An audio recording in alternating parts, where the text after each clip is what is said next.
Good morning Angel! Aujourd'hui je vous retrouve pour vous partager mes essentiels selon moi pour une alimentation saine. On commence par la base de l'alimentation saine, les fruits, les légumes et les légumineuses. Les fruits et les légumes pour faire le plein de fibres bien sûr, mais également de vitamines et de minéraux. Les légumineuses pour faire également le plein de fibres, c'est des bons glucides.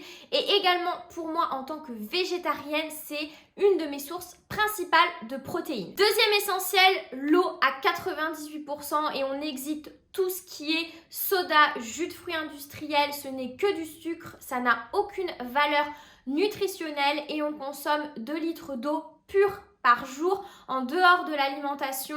Vraiment, c'est essentiel et vous n'en verrez que des bénéfices. Mon troisième essentiel, les 2% qui restent des 98% d'eau, quand j'ai envie de changer un petit peu et de boire autre chose, ça va être les boissons fermentées et notamment le kombucha et le kéfir de fruits.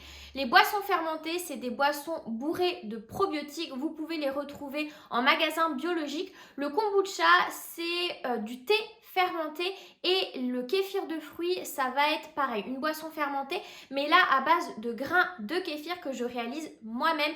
Et d'ailleurs, j'ai tout prévu pour vous montrer tout ça. Je vais essayer de vous montrer ça, mais en gros, le kéfir de fruits, c'est réalisé à base de grains de kéfir. Ce sont tout simplement des micro-organismes. Donc, c'est comme des petits grains un peu translucides, blancs, laiteux, que je fais tout simplement fermenter dans une eau à base de sucre, de citron et de figue. Et ça donne tadam, ceci. Donc là, il n'y a plus de grains de kéfir du coup et elle est prête, cette boisson est prête à être consommée et ça change tout simplement de l'eau et c'est bourré de probiotiques pour votre bonne flore intestinale. On passe à mon quatrième essentiel qui sont les huiles et notamment 2 huiles.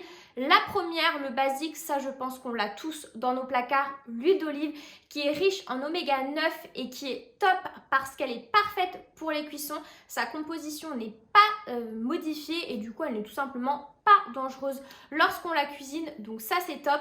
Et la deuxième huile que vous devez tous avoir dans vos placards à partir de demain, c'est l'huile de colza. C'est une huile qui est riche en oméga 3 et on manque cruellement d'oméga 3 dans notre alimentation.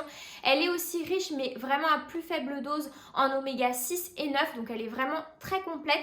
Attention, contrairement à l'huile d'olive, l'huile de colza ne se chauffe pas parce que ça altère sa composition et elle peut devenir nocive pour notre organisme. Cinquième essentiel, à mon goût, sous-coté dont on entend très peu parler, sauf si vous vous intéressez au régime végétalien. Il s'agit de la levure maltée en paillettes.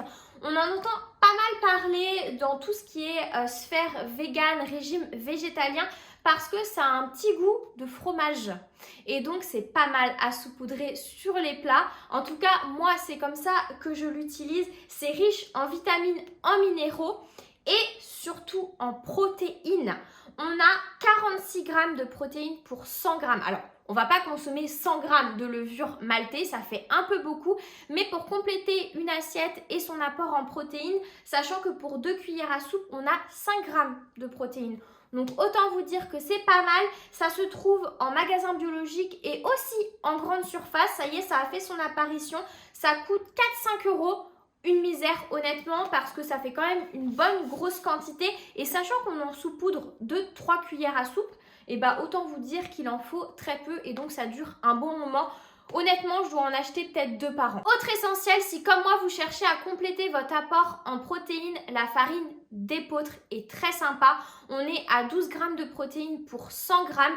Elle est un tout petit peu plus chère que la farine de blé. On est à peu près autour de 3 euros le paquet, mais ça reste quand même très abordable. Et moi, je trouve que la farine d'épeautre rend également notamment les préparations en pâtisserie beaucoup plus moelleuses. Je suis une fan de la farine d'épeautre. Autre essentiel pour moi, il s'agit des épices. Sans grande surprise, je pense que vous le savez, mais au-delà d'apporter des saveurs à un plat, elles ont également des propriétés. L'une des plus connues, c'est le curcuma qui est anti-inflammatoire. Vraiment, c'est super sympa à intégrer dans son alimentation. Avant-dernier essentiel, il s'agit pour moi du sirop d'agave qui est un sucrant naturel à IG bas, IG indice glycémique et également qui est top pour nourrir notre microbiote intestinal. Et mon dernier essentiel, c'est la purée de noisettes. Les purées d'oléagineux, que ce soit beurre de cacahuète, purée d'amandes, purée noisettes, etc., sont toutes très intéressantes. Encore une fois, ça permet de compléter son apport en protéines et c'est des bons lipides.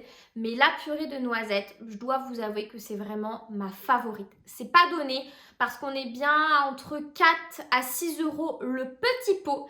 Mais en tant que fan inconditionnel de pâte à tartiner célèbrement connue, la purée de noisettes, je vous avoue que ça me permet d'avoir une alternative saine avec mes crêpes protéinées le matin. Je vous en ai déjà parlé sur Instagram. Crêpes protéinées, bananes, purée de noisettes et carré de chocolat noir, 85%. C'est un petit déjeuner sain, gourmand, parfait. J'espère que vous aurez fait des découvertes dans cette vidéo pour compléter votre alimentation saine. Moi, je vous retrouve très vite et en attendant, prenez soin de vous. Bye!